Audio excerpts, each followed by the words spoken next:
الحمد لله رب العالمين والصلاة والسلام على سيدنا وسيد الأنبياء والمرسلين وعلى آله الطيبين الطاهرين المهديين وعلى أصحاب رسوله النبي الكريم الأمين أما بعد فأعوذ بالله من الشيطان الرجيم بسم الله الرحمن الرحيم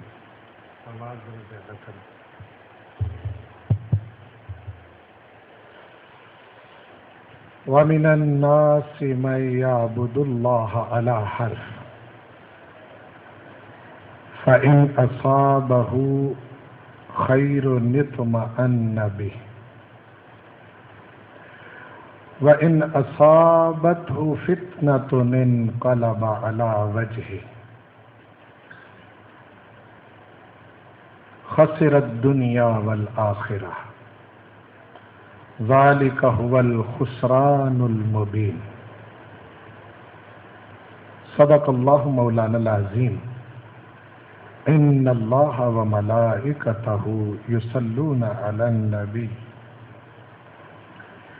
يا أيها الذين آمنوا صلوا عليه وسلموا تسليما اللهم صل على سيدنا ومولانا محمد وعلى آل سيدنا ومولانا محمد وأصحاب سيدنا ومولانا محمد وبارك وسلم عليه الصلاة والسلام عليك يا سيدي يا رسول الله وعلى آلك وأصحابك يا سيدي يا حبيب الله الصلاة والسلام عليك يا سيدي يا شفيع المذنبين وعلى آلك وأصحابك يا سيدي يا رحمة للعالمين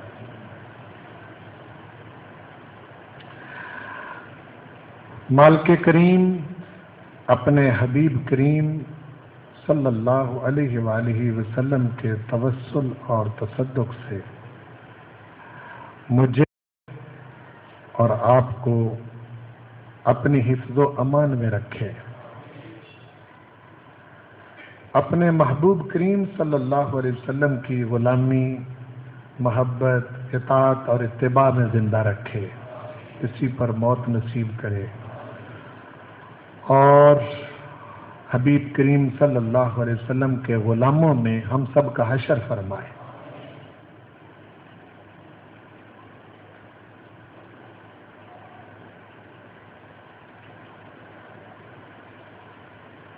اسلام ایک ایسا دین ہے جس میں چھوٹی سے چھوٹی چیز سے لے کر بڑی سے بڑی چیز تک ہر نیکی کے اندر اللہ تعالیٰ نے اجر بھی رکھا ہے اور اس کے اندر کوئی حکمت بھی رکھی ہے، اور اس کے پیچھے ایک بڑا وسیع سسٹم ہے جو دوسرے لوگوں پر نہیں چھوڑا۔ ہم بعض اوقات پوری دنیا کو صحیح کرنے کی بات کرتے ہیں، پورے پاکستان کو ٹھیک کرنے کی بات کرتے ہیں، صوبے کو، اپنے شہر کو، اپنے محلے کو ٹھیک کرنے کی بات کرتے ہیں، لیکن سب سے اول چیز جو ہے جس کا حکم دیا گیا ہے وہ یہ ہے کہ سب سے پہلے اپنے آپ کو ٹھیک کرو۔ انفرادی طور پر جتنے تم ٹھیک ہوگے معاشرہ اتنا درست اور ٹھیک ہوگا۔ اور اگر ہم اپنے آپ کو ٹھیک نہیں کرتے تو دوسروں کی ٹھیک کرنے کی بات کرتے ہیں، تو یہ پیغمبرانہ اور اللہ تعالیٰ کے نبیوں اور رسولوں کی تعلیمات کے برعکس ہے۔ کوئی پیغمبر اور رسول ایسا نہیں ہے کہ جس نے لوگوں کو کوئی حکم دیا ہو کہ یہ کام کرو اور خود اس کام کو نہ کیا ہو۔ لوگوں نے یہ کہا ہو کہ یہ کام غلط ہے اور خود وہ پیغمبر اور رسول اس غلطی کا مرتکب ہوا ہو،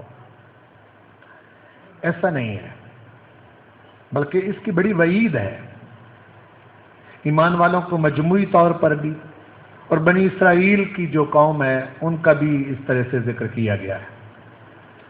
ایمان والوں کو کہا یا ایھا الذین آمنوا لم تقولون ما لا تفعلون، ایمان والو تم وہ باتیں کیوں کرتے ہو جس پر تم خود عمل نہیں کرتے۔ اور جہاں بنی اسرائیل کی بات کی ہے،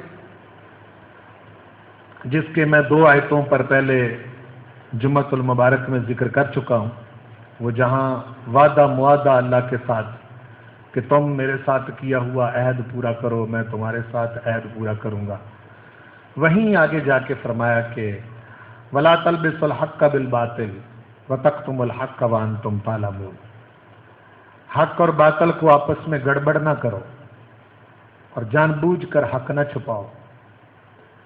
وہاں ارشاد فرمایا ہے اقیموا الصلاۃ آتوا الزکاۃ وارکعوا مع الراکعین، یہاں فرمایا اتأمرون الناس بالبر وتنسون انفسکم، لوگوں کو نیکی کا حکم دیتے ہو اور خود اپنے آپ کو بھول جاتے ہو۔ وانتم تتلون الکتاب، حالانکہ تم کتاب پڑھتے ہو۔ ایسے نہیں ہو کہ تم کوئی بے لوگ ہو، ایسے نہیں ہو کہ تمہیں پتہ نہیں ہے، تمہیں معلوم ہے، اچھی طرح ہر چیز کا پتہ ہے، ہر چیز کی خبر ہے۔ بندہ پکڑا اتنا جائے گا جتنی اس کی ذمہ داری ہے۔ عام ایمان والوں کے لیے، عام لوگوں کے لیے کوئی درس نظامی کرنا، کوئی مطلب یہ ہے کہ ماسٹر کرنا، M Phil P H D کی ڈگری حاصل کرنا، بہت علوم کے اندر جت جانا، یہ سارے لوگوں پر لازم نہیں ہے، نہ سارے معاشرے کے لوگ ایسا کر سکتے ہیں، نہ ان کے بس میں ہے۔ ظاہر ہے کہ یہ پروردگار نے اس پورے نظام کو اپنی حکمت کے تحت چلانا ہے، اس میں کوئی ایک ڈیوٹی سر انجام دے رہا ہے، کوئی دوسری ڈیوٹی سر انجام دے رہا ہے۔ مثال کے طور پر ایک جوتا بنانے والا ہے، تو اس نے اگر صرف اپنے لیے ہی جوتا بنانا ہو تو پھر تو 4-5 جوتے بنائے اور اس کے بعد وہ فارغ ہو چکا۔ ہاں جی، اسی طرح مثال کے طور پر ایک بندہ لباس سینے والا ہے، تو اپنے لیے ہی اگر اس نے لباس سینا ہے تو پھر وہ اپنے لیے، اپنے بچوں کے لیے سی اور فارغ ہو جائے۔ ایک دوسرے کے ساتھ ہماری ضرورتیں جڑی ہوئی ہیں اور ان کو خیر کا باعث کہا ہے، یعنی یہ نہیں کہ یہ کوئی تم ایک دوسرے کے حاجت مند ہو، نہیں، بلکہ یہ خیر کا باعث ہے۔ جب بھی تم مل جل کے ایک دوسرے کے ساتھ تعاون کے ساتھ چلتے ہو تو حضور کریم صلی اللہ علیہ وسلم نے ارشاد فرمایا اس کے اندر اللہ خیر و برکت ڈال دیتا ہے۔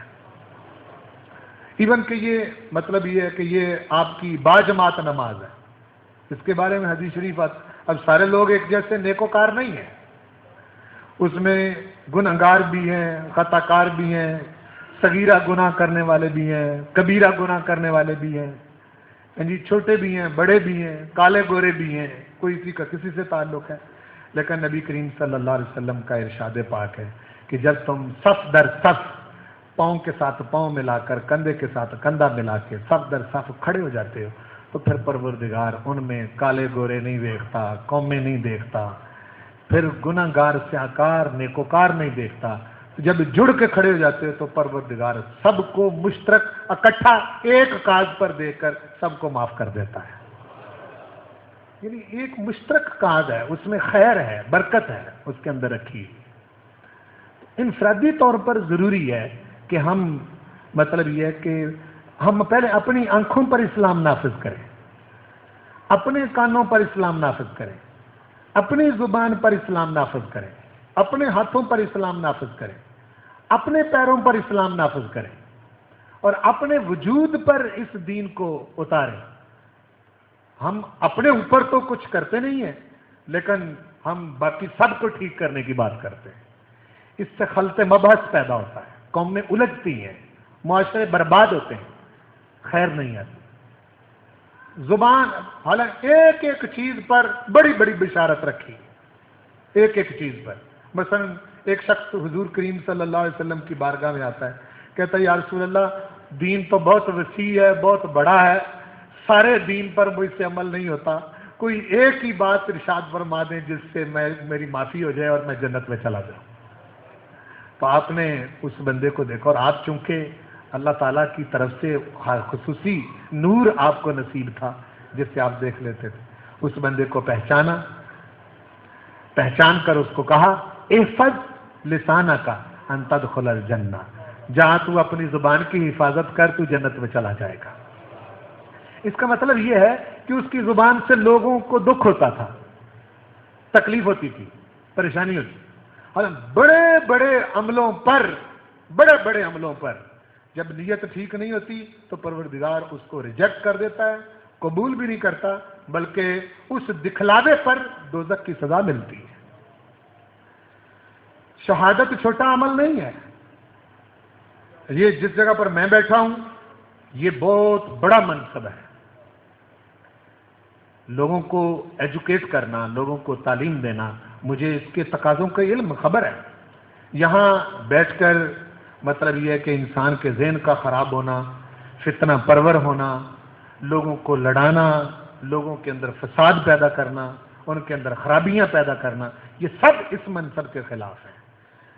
ایسا نہیں ہے، یہاں ایسا بھی ہو سکتا ہے کہ آپ کے سامنے ایک ایسا مطلب یہ ہے کہ بندہ آ جائے جو نہ آپ کو جانتا ہے، نہ آپ کے علم کو جانتا ہے، نہ آپ کو اس کا پتہ ہے، لیکن اس موقع پر پھر آپ کا پتہ چلتا ہے کہ آپ کس منصب پر فائز ہیں۔ بہت سارے لوگ علماء سے قریب ہو کے بات نہیں کرتے کہ یہ غصہ کر جاتے ہیں۔ بہت سارے لوگ ایسے ہیں جو قریب آ کے بات نہیں کرتے، کہ ناراض ہو جاتے ہیں، غصہ کرتے ہیں جی، بجائے سمجھانے کے۔ مجھے اچھی طرح یاد ہے کہ ہمارے محلے میں وہاں وہ ایک نوجوان تھا، اس کو کسی دوسرے کی بات کوئی اچھی لگی تو اس نے اس کے حوالے سے آ کے اپنے عالم دین سے مسئلہ پوچھا، تو اس پر فوری طور پر اچھا وہ تو ہونو ہو گئے، وہ کہتے جی میں نے تو صرف مسئلہ پوچھا ہے، یعنی اس کی بات نہیں سنی، اس کا حل نہیں بتایا، بلکہ اس کو کہا اچھا تو فلانا ہو گیا بھائی، نام لے کر، تو فوری طور پر اس کو اس کیٹیگری میں داخل کر دینا، یہ طریقہ ٹھیک ہے؟ حضور کریم صلی اللہ علیہ وسلم کے پاس جو لوگ آتے تھے، اگر آپ اس طرح کرتے تو پھر کیسے قریب آتے لوگ؟ اللہ پاک نے اس آپ کی صفت کا ذکر بھی کیا ہے قرآن میں، 4 پارے میں کیا ہے، فَبِمَا رَحْمَةٍ مِّنَ اللَّهِ لِنْتَ لَهُمْ۔ میرے پیارے حبیب، یہ اللہ کی تجھ پر بڑی کرم نوازی ہے کہ تو لوگوں کے لیے مہربان اور رحیم ہے۔ اللہ نے اپنی مہربانی کہا ہے، رحمت من اللہ، یہ اللہ تعالیٰ کی طرف سے حبیب تجھ پر رحمت ہے کہ لن تلہم، محبوب تم ان کے لیے نرم ہو۔ اور ساتھ ہی فرمایا وَلَوْ كُنْتَ فَظًّا غَلِيظَ الْقَلْبِ لَانفَضُّوا مِنْ حَوْلِكَ، محبوب اگر آپ ترش مزاج ہوتے، کیا اگر ترش مزاج ہوتے، غلیظ القلب، سخت دل والے ہوتے، لَانفَضُّوا مِنْ حَوْلِكَ، تو محبوب یہ تیرے ارد گرد تجھ پر جان چھڑکنے والے لوگ نہ ہوتے، پھر تجھ سے دور ہو جاتے، تیرے قریب نہ آتے۔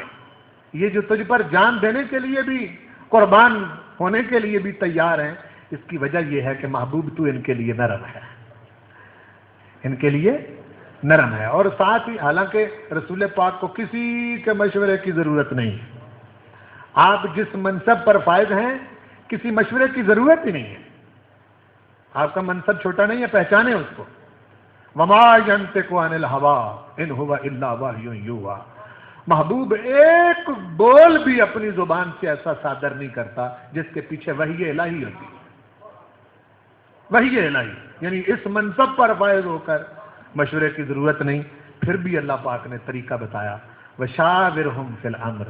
محبوب یہ جو تیرے ارد گرد تیرے غلام بیٹھے ہیں حبیب ان کی دل جوئی کے لیے ان سے مشورہ کیا کر، ان سے مشورہ کیا کر، ان کو اپنی مشاورت میں شامل کیا کر، ان کو اپنے قریب کیا کر. اور آپ کرتے تھے، دل جوئی کرتے تھے، ان کے ساتھ محبت کرتے تھے، پیار کرتے تھے، ان کے کارناموں کے مطابق ان کو انعام عطا کرتے تھے، ان کو خوشخبریاں سناتے تھے. ہم خوشخبری سنیں، مثلا مدینہ شریف سے دور ایک مسجد تھی، مدینہ شریف سے دور ایک مسجد تھی، تو اس مسجد میں ایک بوڑھی عورت نمازیوں کے آنے سے پہلے وہ مسجد میں جھاڑو دیا کرتی تھی. یہ اس کا ایک عمل تھا. بڑھیا تھی تو اس کو پتا ہوتا تھا کہ بھی فلاں وقت میں نمازی آتے ہیں، تو لہذا نمازیوں کے آنے سے پہلے وہ مسجد میں جھاڑو دیتی تھی، اس کی صفائی کرتی تھی. یہاں حضور کریم صلی اللہ علیہ وسلم نے ارشاد فرمایا، وہاں مدینہ شریف میں بیٹھے اپنی مسجد میں ارشاد فرمایا میں اس بڑھیا کو دیکھ رہا ہوں. یہ دل جوئی فرمایا، میں اس بڑھیا کو دیکھ رہا ہوں. یہاں چونکہ زاویہ نگاہ بدل جاتا ہے نا، ایسا ہو سکتا ہے مثال کے طور پر آپ میں سے کچھ لوگ محلے میں کوئی نوجوان، کوئی بوڑھا آدمی، کوئی دوسرا جو ہے وہ کہے کہ جی مسجد میں مجھے پہلے جانا چاہیے، جا کے میں مسجد کو دھوؤں، مسجد کو جھاڑو دوں، چٹائیاں بچھاؤں اور خیال رکھوں، لیٹرینیں صاف کروں، وضو کی جگہ صاف کر دوں. ہو سکتا ہے اس میں زاویہ نگاہ دو ہو سکتے ہیں. ایک زاویہ نگاہ یہ ہے کہ شہین آباد کے لوگ کہیں گے بھائی بڑا مسجد کا خدمت گزار ہے. ایک زاویہ نگاہ یہ ہو سکتا ہے کہ جو نمازی آئیں گے وہ کہیں گے بھی بڑا خدمت گزار ہے، بڑی خدمت کرتا ہے. ایک زاویہ نگاہ. اس کا صلہ کچھ نہیں ہے، انعام کچھ نہیں ہے. یہ بھی کی اور ضائع گئی، محنت بھی کی اور یعنی مسجد بھی دھوئی، صفیں بچھائیں، لیٹرینیں صاف کی، وضو والی جگہ صاف کی، لوگوں کے بیٹھنے کے لیے سب کچھ کیا، لیکن نیت کیا ہے کہ جی لوگ کہیں گے بھائی کیا بات ہے، بڑا محنتی بندہ ہے، لوگوں کے آنے سے پہلے یہ سب کچھ کرتا ہے. محنت بھی کی، کیا محنت بھی کی لیکن ضائع گئی. اور دوسری طرف حسن نیت ایک ایسا عمل ہے کہ حضرت ابو بکر شبلی رحمت اللہ علیہ جنید بغدادی کے مرید فوت ہو گئے، تو بعد میں آپ کے دوست جو ہیں ان کو خواب میں ملے. خواب میں ملے، ان کا واقعہ ہے. انہوں نے پوچھا ابو بکر سناؤ تمہارے ساتھ اللہ نے کیا معاملہ کیا؟ کہنے لگے معاملہ کیا بننا تھا، بڑا عجیب معاملہ بنا. اللہ پاک نے ارشاد فرمایا لاؤ بھائی اس کی نمازیں. وہ جب کھولی گئیں تو ایک نماز بھی اس قابل نہیں نکلی کہ معافی مل گئی. لاؤ بھائی اس کے روزے، لاؤ اس کے حج، لاؤ اس کے فلان عمرے.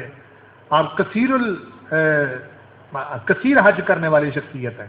40 حجوں کا ذکر آتا ہے آپ کا. وہ کہتے ہیں کہ حج سارے لائے گئے باقی لیکن کوئی نہیں. تو پھر کہنے لگا ہاں بھائی ہوا کیا؟ کہنے بعد بخشا گیا. کیا بخشا گیا؟ کس سے بخشے گئے؟ کہنے لگے ایک دن میں حدیث لکھ رہا تھا تو وہ پرانے لوگ قلم سے لکھتے تھے نا، آج کا دور نہیں تھا، تو وہ سیاہی لگا کے تو میں وہ لکھ رہا ہوں تو وہ قلم کے اوپر سیاہی لگ جاتی ہے. وہ کہتے ہیں کہ میں لکھ رہا تھا تو اسی دوران ایک مکھی آ کے اس سیاہی پر بیٹھ گئی، تو میں نے قلم اس غرض سے روک لیا کہ بیچاری پیاسی ہوگی اپنی پیاس بجھا لے، لکھا نہیں آگے. تو اللہ پاک نے ارشاد فرمایا کہ ابو بکر یہ تیری ایک نیکی اس قابل ہے کہ تجھے معاف کر دیا جائے. یعنی دوسری طرف یہ کوئی بہت بڑا کام نہیں ہے. کیا کہہ رہا ہوں میں؟ ہم بعض اوقات ڈھیر لگاتے ہیں ثوابوں کے، کیا کرتے ہیں یعنی کوانٹٹی جمع کرتے ہیں. جب ہمارا کوئی فوت ہو جاتا ہے تو ہم مدرسوں سے قرآن اکٹھے کرتے ہیں نا جی، حافظوں کو بھی اکٹھا کر کے ان کو کہتے ہیں جی پڑھو جی پڑھو جی پڑھو جی. ہاں جی، تو وہ جس طرح کا پڑھتے ہیں وہ مجھ سے کوئی ڈکی چھپی بات تو ہے نہیں، تو آپ سے بھی ڈکی چھپی نہیں ہے. یعنی گویا کہ ہم یہ اپنے خیال میں اللہ تعالیٰ کو بھی فریب دینا چاہتے ہیں، جس کی شان یہ ہے کہ کہ یعلم خائنۃ الاعین وما تخفی الصدور. ارشاد فرمایا بندے بے خبر نہ رہ، تیری آنکھیں خیانت کرتی ہیں تو مجھے علم ہوتا ہے، تیرے سینے میں جو کچھ چھپا ہوتا ہے اس کی مجھے علم ہے. اس طرح فریب تو دوسروں کو دے سکتا ہے، مجھے نہیں دے سکتا. کوانٹٹی سے کچھ نہیں ہوتا، جتنی مرضی کوانٹٹی جمع کر لیں. ہاں جی، وہ فوت ہو جاتے ہیں، ہم 70 100 قرآن اکٹھے کر لیتے ہیں. پڑھی ہوئی تو ایک سورت فاتحہ بھی کافی ہے، پڑھی ہوئی تو ایک سورت الفاتحہ بھی کافی ہے. پڑھی ہوئی تو ایک سورہ اخلاص بھی کافی ہے. اور سورہ اخلاص چھوٹی کیا ہے؟ سورہ اخلاص جو ہے یہ چھوٹی چیز ہے؟ نہیں، اس کا بہت بڑا مقام ہے، بہت بڑا درجہ ہے. کاش ہم نے اس کے معانی پر غور کیا ہو. هو اللہ احد، قل هو اللہ احد اللہ الصمد لم یلد. اس سورت کا دوسرا نام سورہ توحید ہے. اس سورت کا دوسرا نام کیا ہے؟ سورہ توحید، جس میں پروردگار کی ذات کے حوالے سے، اس کی صفات کے حوالے سے کمال کا ذکر اللہ پاک نے ارشاد فرمایا.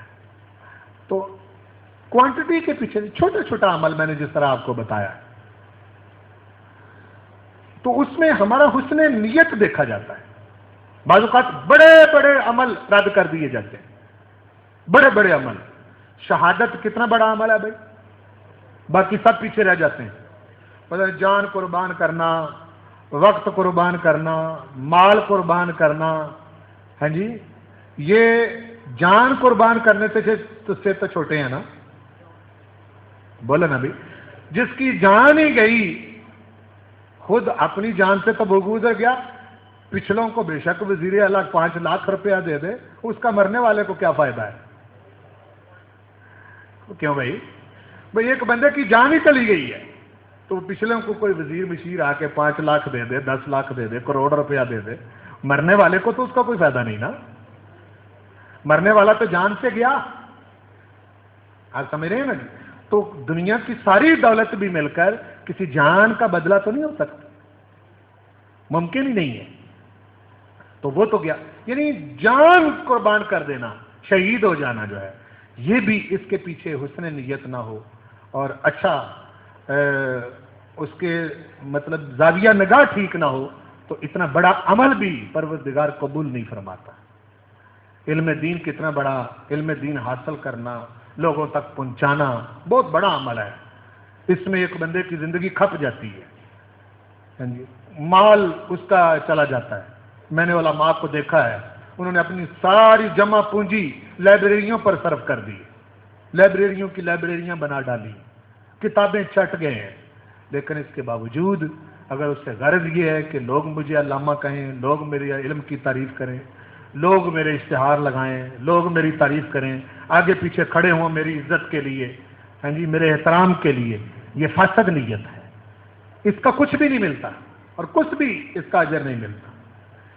اس طرح سخی بہت بڑا، بلکہ گناہ گار سخی بھی حضور کریم صلی اللہ علیہ وسلم نے ارشاد فرمایا کہ اگر سخی گناہ گار بھی ہوگا تو اس کی سخاوت کی وجہ سے اس کے گناہوں کے بارے میں نہیں پوچھا جائے گا، چھوڑ دیا جائے گا. سخی سخاوت اتنا بڑا عمل ہے، اس کے باوجود نیت ٹھیک نہیں تو وہ قبول نہیں. اور اگر نیت ٹھیک ہے تو چھوٹے چھوٹے عمل بھی جو ہیں وہ اللہ کی بارگاہ میں قبول ہے. ہم بعض اوقات ان چیزوں کو سمجھتے نہیں ہیں، ان چیزوں کو ہم اپنے ذہن میں نہیں لاتے. اور مجھے بالکل وہ اس وقت صورتحال نظر آ رہی ہے جس طرح میں نے پہلے حدیث بیان کی کہ حضور پاک نے فرمایا کہ جماعت میں جب تم کھڑے ہوتے ہو تو اس وقت اللہ تعالیٰ گناہ گاروں کو، نیکوکاروں کو نہیں دیکھتا، سب کو معاف کر دیتا ہے. یہ بیان فرمایا. اسی طرح حضور پاک نے فرمایا میری امت پر ایک وقت ایسا آئے گا کہ یہ جڑ کے کھڑے ہوں گے، پیر ان کے جڑے ہوئے ہوں گے، کندھے جڑے ہوئے ہوں گے، صف بنی ہوئی ہوگی، سارے ایک دوسرے کے ساتھ جڑے ہوئے ہوں گے، لیکن ان کے دل جدا ہوں گے، دل علیحدہ علیحدہ ہوں گے. برداشت ختم ہو گئی. نمازی کو نمازی قبول نہیں، نمازی کو نمازی قبول نہیں. حتیٰ کہ جب یہاں آتے ہیں ہم تب بھی ہم اتنا بھی خیال نہیں رکھتے مسجد کا جتنا اپنے گھر کا خیال رکھتے ہیں، ان چیزوں کا بھی خیال نہیں رکھتے۔ حالانکہ ہم پر ضروری ہے، سہولتوں نے ہمیں برباد کر دیا اور تباہ کر دیا، ہم کسی کام کے نہیں رہے، نکمے ہو گئے۔ یعنی جہاں ہم جاتے ہیں عبادات کرنے کے لیے، وہاں بھی ہم سہولتیں ڈھونڈتے ہیں، اور اگر کوئی سہولت نہ ملے تو انتظامیہ کو کئی قسم کی باتیں سناتے ہیں۔ لو جی انتظامیہ ہے جی، یہاں ان کو معلوم ہی نہیں ہے جی، یہ نہیں ہے، فلاں نہیں ہے، ڈھینگ نہیں ہے جی۔ جہاں آپ نے 10-15 منٹ آ کے صرف اللہ کو یاد کرنا ہے، وہ بھی ان کی بھی غفلت۔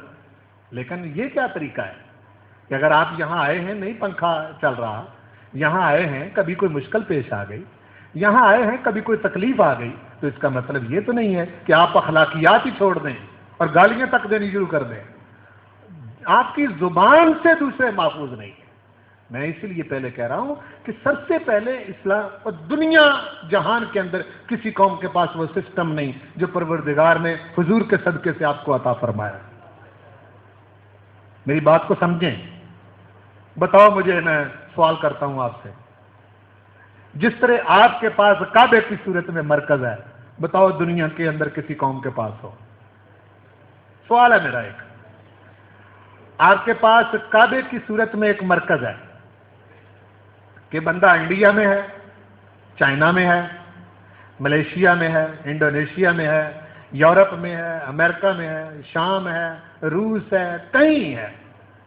ہاں جی، حضور کریم صلی اللہ علیہ وسلم کے صدقے اتنا اتحاد ہے اس ملت اسلامیہ کے اندر کہ دنیا کے کسی کونے میں کھڑا انسان جو ہے وہ جب بھی اللہ کی عبادت کے لیے حاضر ہوتا ہے تو منہ کعبہ شریف کی طرف کرتا ہے۔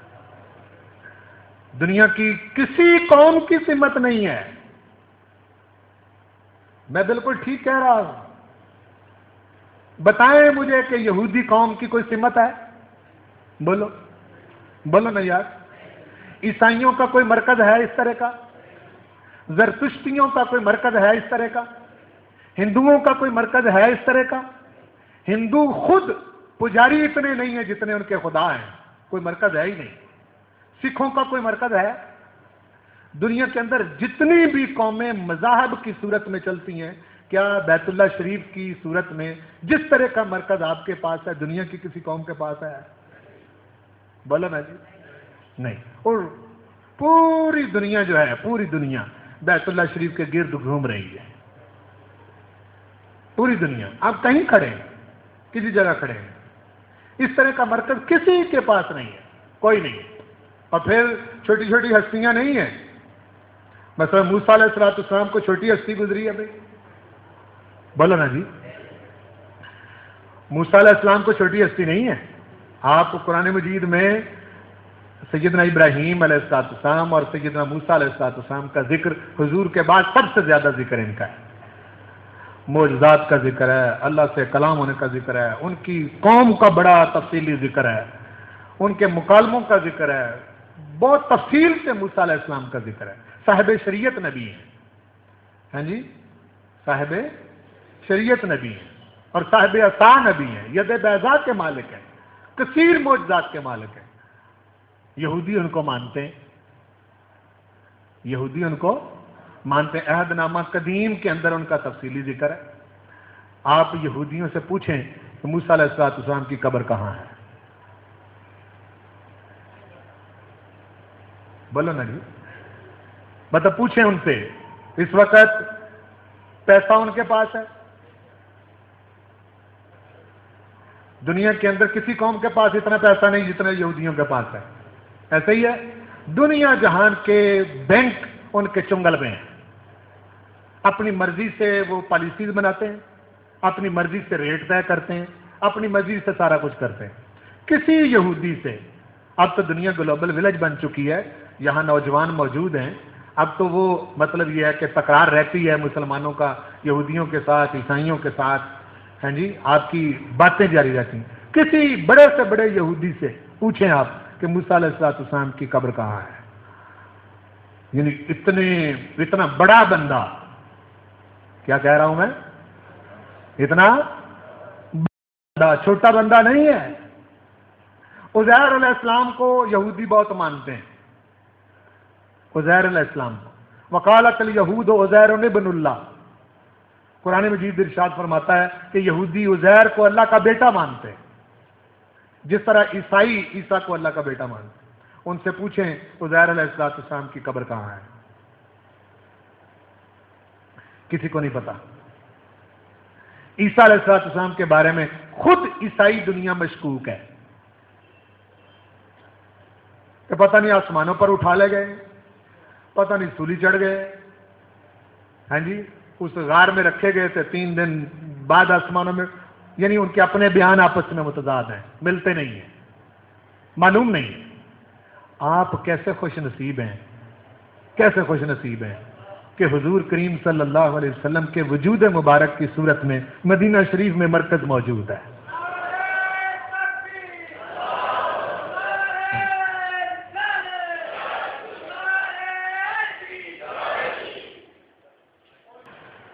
ایسا نہیں ہے کہ ہمارا ان کے ساتھ رابطہ نہیں ہے۔ اگر ہمارا ان کے ساتھ رابطہ نہیں ہے تو پھر پروردگار نے ہم کو ان پر درود شریف پڑھنے کا حکم کیوں دیا ہے؟ اگر ہمارا سرکار کے ساتھ رابطہ نہیں ہے تو پھر ہم کو حکم کیوں دیا ہے؟ صلو علیہ وسلموا تسلیما، کیوں حکم دیا ہے؟ یعنی پروردگار نے بھی ارشاد فرمایا کہ باقی قوموں کو وہ چیز نصیب نہیں ہے جو بحیثیت مسلمان ہونے کے تم کو نصیب ہے۔ برابر رابطہ ہے، برابر رہنمائی ہے، برابر سب کچھ۔ جس قدر بھی اس وقت حالات چل رہے ہیں، میری نظر تو خیر اس میں مطلب یہ ہے کہ ناقص مطالعہ ہونے کے باوجود بھی میں اس کو وسیع تناظر میں دیکھتا ہوں۔ بے شک یہ بین الاقوامی حالات ہوں، بے شک یہ بین الملل حالات ہوں ملتوں کے درمیان، اور بے شک اس وقت سینیریو جو پوری انٹرنیشنل دنیا کا وہ ہو، یا ملکوں کے حالات ہوں یا حکمرانوں کے حالات ہوں جو اس وقت ہیں مسلم ممالک کے اور غیر مسلم ممالک کے، میرا یہ عقیدہ ہی نہیں صرف اس پر حدیث شریف دال ہے۔ سیدنا ابو ہریرہ کہتے ہیں کہ ایک دن رسول کریم صلی اللہ علیہ وسلم عصر کے وقت ممبر شریف پر بیٹھے اور آپ نے لمبا خطبہ دیا، اور اتنا لمبا خطبہ دیا کہ نبی کریم صلی اللہ علیہ وسلم نے شروع سے لے کر آخر تک، آخری حکمران تک سب کے نام بھی بتائے، ان کے باپو کے نام بھی بتائے۔ ہم میں سب سے زیادہ علم والا وہ ہے جس کو حضور کا وہ خطبہ یاد ہے، ہم نے بتائے ہیں۔ یہ حالات رسول کریم صلی اللہ علیہ وسلم سے ڈکے چھپے نہیں ہیں۔ کوئی کہہ سکتا ہے کہ جی حافظ صاحب آپ تو جوش خطابت میں اس طرح سے نبی پاک صلی اللہ علیہ وسلم کی محبت میں آگے بڑھ جاتے ہیں تو یہ بات کر دیتے ہیں۔ میں ایسے بات نہیں کرتا، یہ تو دنیا ہے نا، یہ تو دنیا ہے۔ قبر کے حالات رسول پاک نے نہیں بتائے؟ بولا نا جی، اب ایک قبر کے حالات نہیں بتائے؟ کس کی قبر اچھی ہوگی، کس کی قبر بری ہوگی نہیں بتایا؟ کس کی قبر میں خوشی ہوگی، کس کی قبر میں غمی ہوگی نہیں بتایا؟ کس کی قبر میں عذاب ہوگا، کس کی قبر میں ثواب ہوگا نہیں بتایا؟ اس حد تک بتا دیا کہ باقی چھوڑ دے میرے امتی، تو اس سے قبر میں 3 سوال ہوں گے، تو اس سے قبر میں 3 سوال ہوں گے۔ یہ تک بتایا کہ نہیں بتایا؟ بتایا ہے نا۔ وہ لوگ کہتے ہیں، سارے علماء کہتے ہیں، سارے محدث کہتے ہیں، سارے مولوی صاحبان کہتے ہیں کہ جب بندہ قبر میں جاتا ہے تو 3 سوال ہوتے ہیں۔ اس بندے سے، علامہ صاحب سے کبھی یہ بھی پوچھیں کہ یہ جو 3 سوال ہوتے ہیں یہ آپ کے ابا جی نے واپس آ کے بتائے تھے کہ 3 ہوتے ہیں؟ یہ پوچھیں نا کبھی ان سے، یا امی واپس آئی تھی، یا بھائی جان واپس آئے تھے، یا دوست قبر میں جا کے واپس آیا تھا اور اس نے بتایا تھا بیٹے 3 سوال بڑے اہم ہیں، یاد کر لو۔ کس نے بتائے تھے؟ حسن کبھی پوچھے نا، یہ سوال کریں ان سے کہ بھئی یہ جو کہتے ہو 3 ہی سوال ہوتے ہیں قبر میں، یہ کس نے بتائے؟ ابا جی جا کے تو واپس کبھی نہیں آئے، ہاں جی، امی جا کے تو واپس نہیں آتی، دوست جا کے تو واپس نہیں آتے، عزیز جا کے تو واپس نہیں آتے۔ یہ اس نے بتائے ہیں جس کو قبر کا پتہ ہے۔ جس کو قبر کا پتہ ہے. ہمارا تعلق رسول پاک کے ساتھ زندہ تعلق ہونا چاہیے, زندہ تعلق. اور ہم حضور پاک کے امتی ہیں اور خوش نصیب اس لحاظ سے ہیں کہ ہمارے آقا و مولا اور ہمارے رسول محمد رسول اللہ ہیں. یہ حضور کا زمانہ ہے. میں بڑی مرتبہ یہ بات کہہ چکا ہوں, جس زمانے سے ہم گزر رہے ہیں یہ کس کا زمانہ ہے؟ بولو. یہ رسول پاک کا زمانہ ہے. بھائی کیوں رسول پاک کا زمانہ ہے؟ اس لیے کہ رسول پاک کی رسالت تو ختم ہی نہیں ہوئی. کوئی نیا نبی آیا ہے حضور کے بعد؟ آ بھی نہیں سکتا. لا نبی بعدی, میرے بعد کوئی نبی ہے ہی نہیں. انا خاتم النبیین, میں نے نبوت کا سلسلہ ختم کر دیا ہے. ایک ایک چیز بیان کی ہے اپنے امتی کو, جس کو آپ جس مرضی علم کے زاویہ نگاہ ترازو ترکڑی جو ہے اس پر آپ تول کر دیکھ لیں, آپ کو کچھ سمجھ نہیں آئے گی. بتائیں مجھے یہ قبر کے حالات جو ہیں, یہ دنیا کے جتنے علم آپ پڑھتے ہیں, نوجوان کالجوں میں جاتے ہیں, یونیورسٹیوں میں جاتے ہیں, بڑے بڑے علم پڑھتے ہیں, ماسٹر کرتے ہیں, بتائیں مجھے ان حالات کا کسی کو پتا ہے جو حضور نے بتایا؟ نہیں پتا. قبر, صرف قبر کے حالات نہیں بتائے, قبر کے بعد کے حالات بھی بتائے.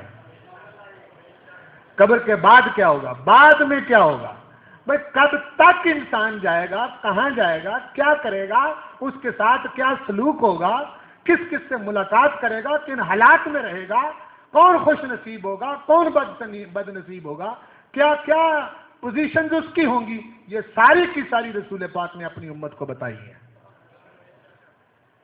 بتائیے نا بھائی, بولو نا جی, بتائیے.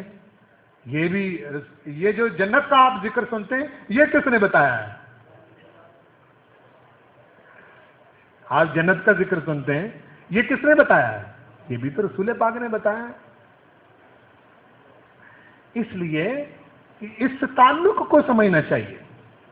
چھوٹی آپ کا عقیدہ ٹھیک ہوا, نیت ٹھیک ہوئی اور حضور کریم صلی اللہ علیہ وسلم کے ساتھ تعلق ٹھیک ہوا تو پھر چھوٹے چھوٹے عمل بھی جو ہیں وہ پروردگار ان کو بڑا کر کے احد کے پہاڑ جتنا کر دے گا. عقیدہ درست ہونا چاہیے, وہ چھوٹے چھوٹے عمل ہیں.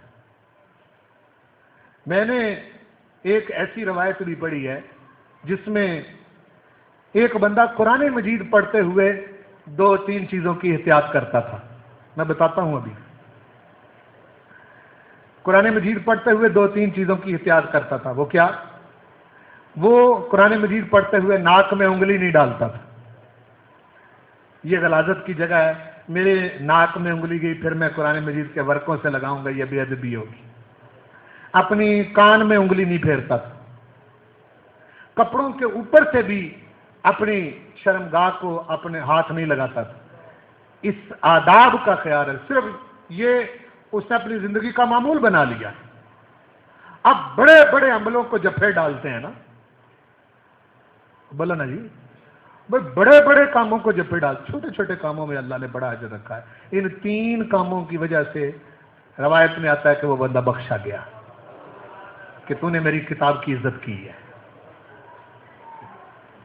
آپ سمجھے؟ بڑے بڑے کاموں کو. چھوٹا سا عمل ہے کیا کہ آپ مسجد میں آئیں تو دایاں پاؤں مسجد میں رکھیں. اور یہاں میں تھوڑا سا بتا دوں آپ کو, ہمارا طریقہ ٹھیک نہیں ہوتا.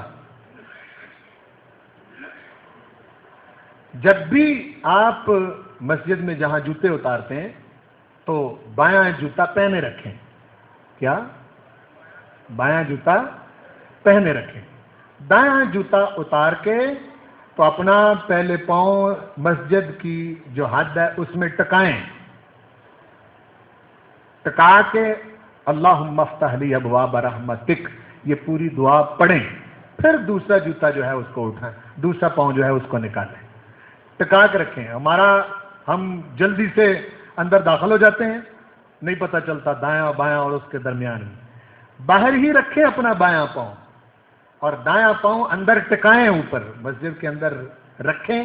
رکھ کر آرام سکون سے, بلکہ بعض صوفیاء اور صلحاء جو ہیں وہ اول آخر درود شریف پڑھتے رہے. کیا؟ اللہم افتح لی ابوابا سے پہلے جب پاؤں رکھتے ہیں، اور میں نے اس دور میں بھی بعض اللہ کے بندوں کو ایسا کرتے دیکھا ہے، اس دور میں بھی مسجد میں پاؤں رکھا دایاں، اللہم صلی علی سیدنا و مولانا محمد وعلی آل سیدنا و مولانا محمد واصحاب سیدنا و مولانا محمد، یا مختصر کوئی درود شریف صلی اللہ علی سیدنا محمد، چھوٹا جو ہے الفاظ میں، درود شریف سے چھوٹا کوئی بھی نہیں ہوتا، الفاظ میں یعنی مختصر ہو تو وہ آپ پڑھیں، اللہم افتح لی ابواب رحمت، پھر درود شریف پڑھیں۔ درود شریف کی برکت یہ ہے کہ اس کے درمیان آئی ہوئی دعا کبھی رد نہیں ہوتی، یہ برکت ہے اس کے درمیان آئی ہوئی دعا کبھی بھی رد نہیں ہوتی۔ عمل چھوٹا سا ہے تو آپ کو معلوم، ایسے ہی زبانی کلام بھی سن رکھا ہے، نہیں، دعا تو یہ ہے اللہم افتح لی ابواب رحمت، میرے پروردگار میرے لیے رحمت کے دروازے کھول دے۔ یہ چھوٹی بات ہے، بولا نا جی، رحمت کے دروازے کھول۔ رحمت کے دروازے تو بہت وسیع چیز ہے، اس کی رحمت کا قطرہ نصیب ہو جائے تو انسان سنور جاتا ہے اور اس کے سارے دکھ دور ہو جاتے ہیں، ایک قطرہ نصیب ہو جائے تو جہاں رحمت کے دروازے کھل جائیں۔ عمل چھوٹے چھوٹے ہیں، وضو کریں طریقے سے کریں اور وہ طریقہ سیکھیں۔ کیا کہہ رہا ہوں؟ وہ طریقہ سیکھیں۔ ہم بڑے فلاسفر ہوتے ہیں بعض اوقات، بڑے بڑے لمبے لیکچر دیتے ہیں، بڑے بڑے لمبے، لیکن ہمیں بنیادی چھوٹی چھوٹی چیزوں کا پتہ نہیں ہوتا۔ جس وقت آپ بیت الخلاء میں جاتے ہیں اور بیت الخلاء سے جب باہر آتے ہیں تو کبھی بھی بیت الخلاء کے اندر کھڑے ہو کے دعا نہ مانگا کریں۔ جب باہر کھڑے ہوتے ہیں اللہم انی اعوذ بک من الخبث والخبائث، یہ باہر دعا پڑھ کے بیت الخلاء میں جائیں۔ یہ ادب کے خلاف ہے کہ آپ بیت الخلاء میں اندر جا کے جہاں آپ نے رفع حاجت کرنی وہاں جا کے اللہم انی اعوذ بک من الخبث والخبائث یہ پڑھیں، نہیں، باہر پہلے پڑھیں اور جس وقت فارغ ہو جائیں باہر آ کے فراغت کی دعا مانگیں، اندر کھڑے کھڑے نہیں۔ میری بات کو سمجھ رہے ہیں؟ یہ چھوٹے چھوٹے کام ہیں۔ وضو کرتے ہیں آپ، کبھی بھی آپ کے جسم سے لگنے والے پانی کے قطرے اور چھینٹے یہ دوسروں پر نہیں پڑنے چاہیے، کبھی بھی نہیں پڑنے چاہیے، اس کا خاص خیال رکھیں، خاص خیال رکھیں۔ اور اس میں ایک عاجزی ہے۔ کیوں ایسا کہا گیا کہ آپ کے جسم سے جدا ہونے والے وضو کے قطرے دوسروں پر نہ پڑیں؟ وہ جو قطرے ہیں وہ آپ کے گناہ لے کے اترے ہیں۔ کیا؟ آپ کے گناہ لے کے اترے ہیں، وہ دوسروں پر نہیں پڑنے چاہیے۔ آپ کے وہ ذات صرف کائنات میں رسول پاک کی ہے کہ جن کے جسم سے وضو کے قطرے مس بھی کریں تو وہاں گناہ تھے ہی نہیں، کہ اتریں گے کون سے؟ وہ صرف آپ کی ذات ہے، اس پر تو قیاس نہ کریں۔ چھوٹے دوسروں پر چھینٹے نہیں پڑنے چاہیے۔ آرام کے ساتھ اپنا چہرہ آج بھی اختیار کریں، مسجد میں آ جائیں مٹ جائیں، جب مسجد میں آتے ہیں تو ختم ہو جائیں۔ آپ مسجد میں آ کر بھی مغرور رہتے ہیں، مسجد میں آ کر بھی متکبر رہتے ہیں، آپ کو دوسرا اچھا نہیں لگتا تو کہاں آئے ہیں؟ اگر آپ کو دوسرے کے ساتھ پھر بھی نفرت ہے تو کہاں کھڑے ہوئے ہیں؟ کس صف میں کھڑے ہوئے ہیں؟ کس جماعت میں کھڑے ہوئے ہیں؟ کن لوگوں کے ساتھ کھڑے ہوئے ہیں؟ اگر آپ کے اندر دولت کا مغروری ہے، جائیداد کی مغروری ہے، قوم کی مغروری ہے، رنگ کی مغروری ہے، نسل کی مغروری ہے، کوئی بھی غرور آپ کے اندر ہے تو کہاں ہے؟ آپ کس کی بارگاہ میں کھڑے ہوئے ہیں؟ کہاں آ کے کھڑے ہوئے ہیں؟ کون سی چیز ہے جو آپ کو نیچے نہیں ہونے دیتی؟ کون سی چیز ہے جو آپ کو عاجز نہیں ہونے دیتی؟ مٹ جائیں، ختم کر دیں اپنے آپ کو۔ اور فقیر لوگ ایسے ہوتے تھے کہ کسی نے وہ مسجد کا کوڑا صاف کیا تو وہ کسی کو کہا کہ بھئی یہ کوڑا جو ہے یہ مسجد کا ہے تو اس کو باہر ڈال دیں، تو وہ کہنے لگا چلو یہ تو میں ڈالاتا ہوں لیکن مجھے لگتا ہے کہ سب سے بڑا کوڑا تو میں خود ہوں، سب سے بڑا کوڑا تو میں خود ہوں۔ اس لیے اس لحاظ کے ساتھ جب آپ مسجد میں آتے ہیں تو امن کے پیغمبر بن جائیں، آپ کی زبان سے اذیت نہ ہو، آپ کے وجود سے اذیت نہ ہو، کسی دوسرے کو تکلیف نہ دیں، صفوں میں کھڑے ہوں، دل آپ کے جڑے ہوئے ہوں، محبت پیدا ہو، ایک دوسرے کے ساتھ الفت ہو، ایک دوسرے کے دکھ سکھ میں شریک ہوں۔ بے شک آپ تہجد گزار کیوں نہیں، لیکن آپ کو کوئی پتہ نہیں ہے کہ آپ کی تہجد بھی قبول نہیں، اور وہ بندہ جو ہے جو 5 روزہ نماز پڑھنے آتا ہے، ہو سکتا ہے کہ اس کی اللہ کے بارگاہ میں زیادہ قبول ہو۔ دوسروں سے اپنے آپ کو نیچا کر کے رکھیں، یہ سیکھیں، مسجد میں آنے کے آداب سیکھیں۔ اور مسجد ایک ایسا، اس کا تقدس ہے۔ آپ پارلیمنٹ ہاؤس اور صدر ہاؤس اور دنیا کی بڑی بڑی عمارتوں میں تھوک دیں تو گناہ کوئی نہیں ہے، لیکن مسجد میں آپ تھوک نہیں سکتے۔ جوتوں سمیت آپ پارلیمنٹ ہاؤس صدر ہاؤس جا سکتے ہیں، کوئی گناہ نہیں ہے، لیکن یہاں آپ جوتوں کی غلاظت لے کے نہیں آ سکتے۔ جس طرح جوتوں کے ساتھ غلاظت لے کے مسجد میں داخل نہیں ہو سکتے، اس طرح اپنے نفس کی غلاظتوں کے ساتھ بھی مسجد میں نہ آیا کریں۔ یہ بھی غلاظتیں ہیں۔ پروردگار مجھے اور آپ کو اس کی سمجھ نصیب فرمائے۔ وما علیہ الا البلاغ۔